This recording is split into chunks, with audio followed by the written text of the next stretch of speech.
Hello everyone, welcome back to the channel byte code 2.0। तो जैसा कि मैं नर्सिंग एजुकेशन सब्जेक्ट पढ़ा रही थी, तो नर्सिंग एजुकेशन सब्जेक्ट में यूनिट 5 कंप्लीट हो चुके हैं और यूनिट 6 में भी 2 लेक्चर हो चुके हैं। तो आज हम बात करते हैं यूनिट 6 में लेक्चर नंबर 3 की, जिसमें आज हम बात करेंगे असेसमेंट ऑफ एटीट्यूड की। ये इसका लास्ट टॉपिक है, फिर देन यूनिट 6 भी कंप्लीट हो जाएगी। तो असेसमेंट ऑफ एटीट्यूड क्या होता है? Attitude assessment is an important part of nursing education because it helps to evaluate student values, beliefs, feelings, and professional behavior towards patients, colleagues, and the nursing profession. मतलब कि attitude क्या है? एक important part है हमारे nursing education का, जो help करता है हमें इवेल्युएट करने के लिए स्टूडेंट्स की जो भी वैल्यूज़ हैं, बिलीव्स हैं, या फिर जो फीलिंग है, या फिर जो भी प्रोफेशनल बिहेवियर शो करते हैं टूवर्ड्स द पेशेंट और अपने कलीग्स के और नर्सिंग प्रोफेशन से रिलेटेड। ये होता है हमारा असेसमेंट ऑफ एटीट्यूड या फिर एटीट्यूड असेसमेंट। फिर हम इसकी डेफिनेशन देखते हैं कि एटीट्यूड क्या होता है। इसकी डेफिनेशन क्या है? According to Gordon Allport, attitude is a mental and neutral state of readiness organized through experience, exerting a directive or dynamic influence upon the individual's response to all objects and situations। मतलब attitude क्या है? एक mental और neutral state है जो रीडीनेस होती है, मतलब कुछ भी रीड करने के लिए, और ऑर्गेनाइज्ड होती है through experience exerting a directive और dynamic influence upon the individual response. मतलब किसी इंडिविजुअल के रिस्पॉन्स से जो भी हम इन्फ्लुएंस होके, जो भी किसी इंडिविजुअल के क्वेश्चन से जो भी हम रिस्पॉन्स शो करते हैं किसी भी ऑब्जेक्ट के लिए, किसी भी सिचुएशन के लिए, उसको हम बोलते हैं एटीट्यूड। ठीक है, एटीट्यूड क्या है? एक मेंटल और न्यूट्रल स्टेट है जो भी हम किसी भी सिचुएशन में, वो कोई क्वेश्चन भी हो सकता है, कोई क्रिटिकल सिचुएशन भी होती है, उसमें जो हम रिस्पॉन्स शो करते हैं वही हमारा एटीट्यूड होता है। फिर इम्पॉर्टेंस क्या है एटीट्यूड असेसमेंट की इन नर्सिंग में? प्रोफेशनल और एथिकल बिहेवियर को इंश्योर करने के लिए प्रमोट करेगा ये पेशेंट सेंटर्ड केयर के लिए, क्योंकि हमारा ये क्या है, एक वैल्यू और believes towards the professional behaviour towards the patient. फिर डेवलप करेगा एम्पैथी एंड कंपैशन, इम्प्रूव करेगा हमारे कम्युनिकेशन में, helps in professional development, enhance team work and collaboration. ये कुछ इंपॉर्टेंट्स है एटीट्यूड असेसमेंट का नर्सिंग में। फिर हम इसके स्केल्स की बात करते हैं। Types of attitude scale. Attitude scale क्या है? Attitude scale is a tool use to measure a person feeling, opinions and perceptions towards a specific subject. मतलब एटीट्यूड स्केल क्या है? एक टूल है जिसमें हम मेजर करते हैं पर्सन की फीलिंग के, उसके ओपिनियंस और उसका जो परसेप्शन है किसी एक स्पेसिफिक ऑब्जेक्ट या किसी भी एक स्पेसिफिक सिचुएशंस में। एटीट्यूड स्केल कौन कौन से हैं? मेन टाइप्स की बात करते हैं तो सबसे पहला आता है हमारा summated rating scale, Q sort scaling method, semantic differential scale, Thurstone scale और Guttman scale.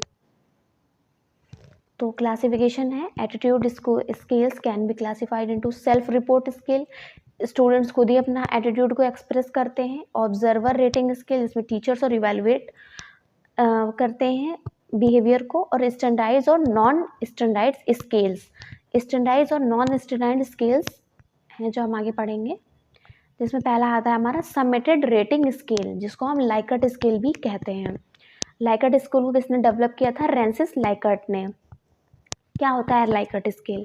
It is a scale where respondents indicate their level of agreement और डिसएग्रीमेंट विद स्टेटमेंट्स। मतलब कि हम जैसे कि किसी भी पर्सन को कोई स्टेटमेंट देते हैं, कोई भी लाइन देते हैं क्वेश्चन की, तो वो उसमें अपना एग्रीमेंट, मतलब उस क्वेश्चन से रेडी है, या फिर जो हमने स्टेटमेंट दे रखा है वो उससे डिसएग्री है, उसमें ये बताता है। स्ट्रक्चर्स जैसे कि ऑप्शंस देते हैं, स्ट्रांगली एग्री, मैं इस जो भी आपने डिसीजन मेकिंग या जो भी आप रिस्पॉन्स शो कर रहे हो उससे मैं स्ट्रांगली एग्री हूँ। फिर आता है हमारा एग्री, थोड़ा कम एग्री हूँ। फिर न्यूट्रल, मुझे कोई लेना देना नहीं है, तो इस स्टेटमेंट सही भी हो सकता है और गलत भी हो सकता है। फिर डिसएग्री मतलब नेगेटिव, और स्ट्रांगली डिसएग्री। जैसे एग्जाम्पल आता है हमारा nurses should show empathy towards all patients, ये हमारा एक स्टेटमेंट है। फिर इसमें हम स्कोरिंग कैसे कहते हैं? जो भी एक रिस्पॉन्स आता है उसमें हम एक स्कोर उसको देते हैं, फिर देन टोटल स्कोर्स को इंडिकेट करता है पर्सन्स के एटीट्यूड को। एडवांटेजेस क्या है? Easy to construct, simple to administer, quantitative data इसमें हमें मिलता है क्योंकि हम स्कोरिंग के थ्रू कर रहे हैं। डिसएडवांटेजेस, रिस्पॉन्स बियास होता है ये। फिर सेंट्रल टेंडेंसी होती है इसमें एरर की। फिर आता है हमारा Q sort scaling method. Q sort scaling method क्या है? Short In this method, participants sort a set of statements into categories based on how much they agree or disagree. इसमें क्या होता है कि जैसे हमने बहुत सारे, जैसे मैं एक एग्जांपल देती हूँ, जैसे कि हम नर्सिंग मैनेजमेंट करते हैं तो उसमें बहुत सारे पॉइंट्स होते हैं, बेस्ड ऑन प्रायोरिटी होते हैं, बेस्ड ऑन सेटिंग्स होते हैं या बेस्ड ऑन लोकेशंस होते हैं। तो उसमें बहुत सारी प्रायोरिटीज़ को हम रखते हैं। तो फिर क्या कहते हैं, प्रायोरिटीज़ की एक सेट ऑफ स्टेटमेंट्स हैं वो हमारे, फिर हम उन्हें कैटेगरीज में रखते हैं कि ये प्रायोरिटीज़ को हम एग्री करते हैं और इन प्रायोरिटीज़ को हम डिसएग्री करते हैं। जैसे कि इसका प्रोसीजर क्या होता है, statements are given on cards पे स्टेटमेंट लिखे होते हैं, फिर स्टूडेंट्स उन्हें अरेंज करते हैं। मोस्ट एग्री ये फर्स्ट प्रायोरिटी होनी चाहिए हमारी, फिर सेकंड प्रायोरिटी, फिर थर्ड प्रायोरिटी। तो इसमें मोस्ट एग्री होगा और लीस्ट एग्री होगा। एडवांटेजेस क्या है? ये डिटेल्ड में होता है सबसे पहली बात, और फिर फ्लेक्सिबल इन नेचर होगा। रिड्यूस रिस्पॉन्स बियास, इसमें कोई रिस्पॉन्स नहीं करता ये, बल्कि अरेंजमेंट होती है। डिसएडवांटेजेस, टाइम कंज्यूमिंग होगा और कॉम्प्लेक्स स्कोरिंग होगी। फिर आता है हमारा semantic differential scale, developed by Charles A Osgood. Semantic differential scale किसने डेवलप किया था? चार्ल्स ए ऑसगुड ने।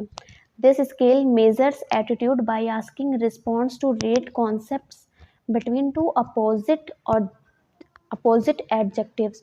मतलब जो सिमेंटिक डिफरेंशियल स्केल है वो क्या करता है, मेजर करता है हमारे एटीट्यूड को दो डिफरेंट एडजेक्टिव्स के। जैसे फॉर एग्जांपल एक कंपैशनेट और अनकेयरिंग। मतलब पेशेंट केयर हमें कैसी करनी चाहिए, कंपैशनेट करनी चाहिए, या तो उसका अपोजिट होगा अनकेयरिंग, नहीं करनी चाहिए। ये होता है, इसमें दो एडजेक्टिव्स होते हैं जिसमें उसमें चूज करना होता है असेसमेंट में किसी भी पर्सन के एटीट्यूड को। एडवांटेजेस क्या क्या हैं इसके? मेजर करेंगे हम इमोशनल रिएक्शन को, यूजफुल इन नर्सिंग रिसर्च। और डिसएडवांटेजेस, डिफ़िकल्ट होती है फॉर सम स्टूडेंट्स और रिक्वायरमेंट होती है केयरफुल कंस्ट्रक्शन की।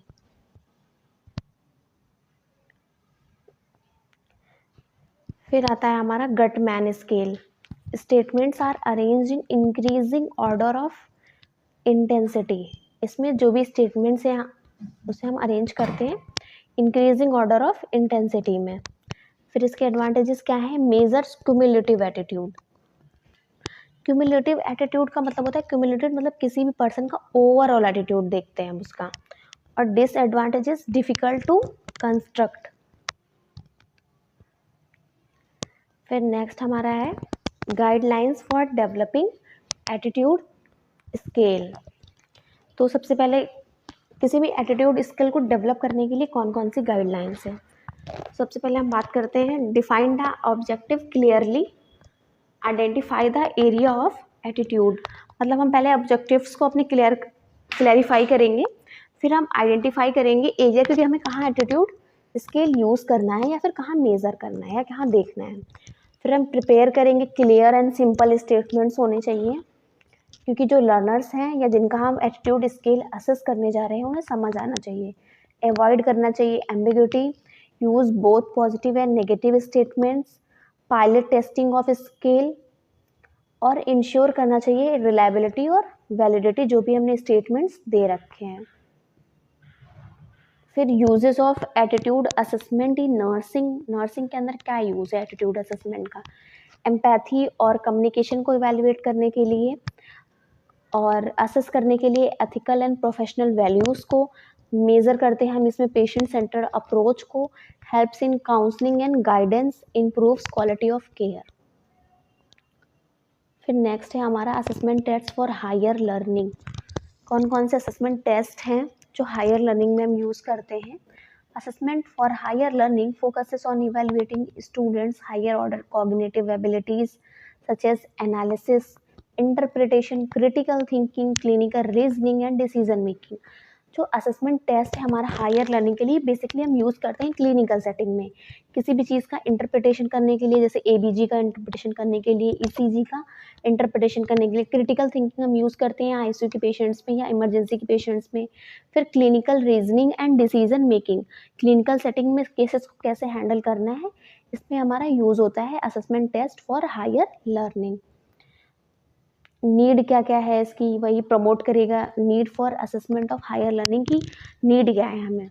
ये प्रमोट करता है हमारे क्रिटिकल थिंकिंग को, क्लिनिकल रीजनिंग को इम्प्रूव करता है, इन्हेंस करता है प्रॉब्लम सॉल्विंग स्किल्स को, और प्रिपेयर करता है स्टूडेंट्स को for real life clinical situations के लिए।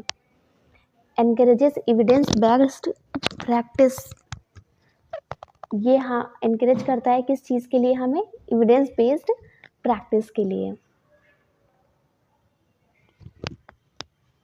तो ये कुछ नीड्स थे कि हमें क्यों असेस करना है हायर लर्निंग के लिए, हायर लर्निंग को। तो types of assessment test for higher learning, higher learning को असेस करने के लिए कौन कौन से असेसमेंट टेस्ट हैं। तो सबसे पहले हमारा इंटरप्रेटिव क्वेश्चंस है, हॉट स्पॉट क्वेश्चंस है, ड्रैग एंड ड्रॉप क्वेश्चंस है, और ऑर्डर्ड रिस्पॉन्स क्वेश्चंस हैं। तो हमारा आता है इंटरप्रिटेटिव क्वेश्चंस। इंटरप्रिटेटिव क्या होता है? These are higher level questions that require analysis and interpretation of data before answering। मतलब ये हायर लेवल के क्वेश्चंस होते हैं जिसमें रिक्वायरमेंट होती है एनालिसिस की और इंटरप्रिटेशन की किसी भी आंसर को करने से पहले। फॉर एग्जांपल ईसीजी इंटरप्रिटेशन, सबसे पहले हमें पता होना चाहिए पी वेव कैसे जा रही है, क्यूआरएस कॉम्प्लेक्स कैसा है, एसटी इंटरवल प्रोलॉन्ग्ड हो रहा है या लेस हो रहा है।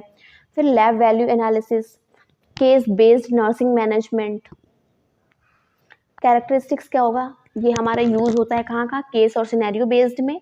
रिक्वायरमेंट होती है क्रिटिकल थिंकिंग की और application of knowledge.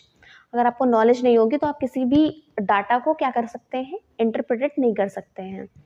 Advantages, help develop करेगा हमारे क्लिनिकल रीजनिंग को, test application rather than memorisation, improve करेगा हमारे डिसीजन मेकिंग स्किल्स को।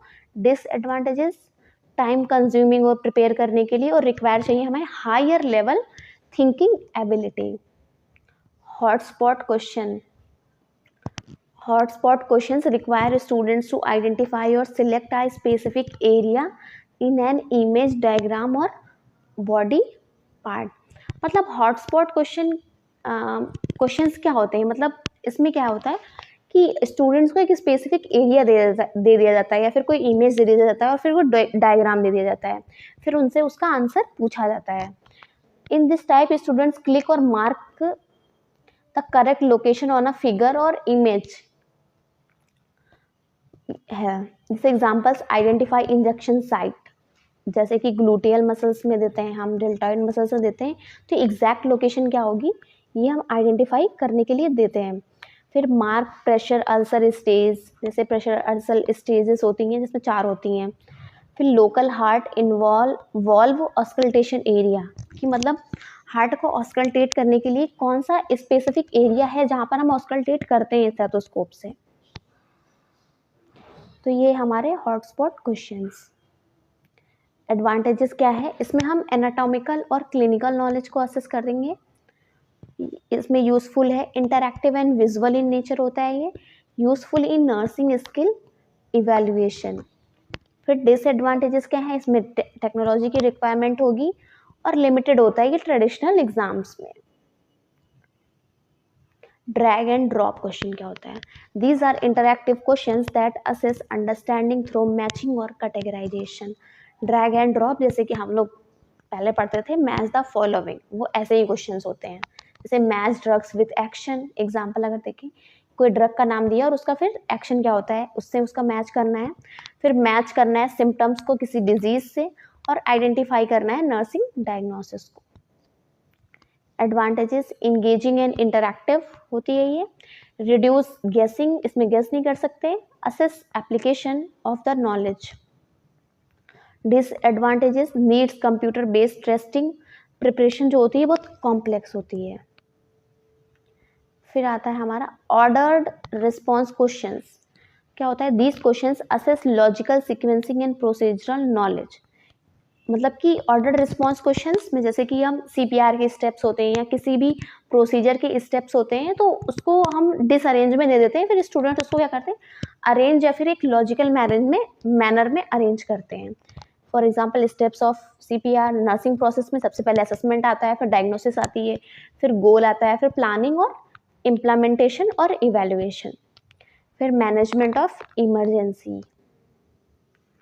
एडवांटेजेस क्या क्या हैं इसके, टेस्ट करते हैं हम प्रोसीजर और क्लिनिकल नॉलेज को, प्रमोट करते हैं लॉजिकल थिंकिंग को। डिसएडवांटेजेस डिफ़िकल्ट टू कंस्ट्रक्ट, क्योंकि इसमें बहुत हमें हायर लेवल की नॉलेज चाहिए होती है इसको कंस्ट्रक्ट करने के लिए, और थिंकिंग भी चाहिए होती है, और टेक्नोलॉजिकल सपोर्ट रिक्वायरमेंट। इम्पॉर्टेंस क्या है higher level assessment in nursing की, ये तो अभी जो मॉडर्नाइज नर्सिंग चल रही है ना, वो बिल्कुल हायर लेवल असेसमेंट की चल रही है या हायर लेवल लर्निंग की चल रही है, जिसमें कि क्या है, हमें पेशेंट केयर की क्वालिटी को इम्प्रूव करना है, सेफ क्लिनिकल प्रैक्टिस को इंश्योर करना है, प्रमोट करना है एनालिटिकल थिंकिंग को, और एनकरेज करना है लाइफ लॉन्ग लर्निंग को, enhance competency based education. Guidelines for developing higher learning assessment test, अभी मैं इससे पहले बता चुकी हूँ, जो भी गाइडलाइंस थी डेवलप करने के लिए असेसमेंट टेस्ट को, वही है basically. So thank you for watching this video. I hope आपको सब समझ आ गया होगा। अगर किसी को कोई भी डाउट होता है किसी भी चैप्टर में, तो वो कमेंट सेक्शन में पूछ सकता है, और प्लीज़ चैनल को सब्सक्राइब कर दीजिएगा।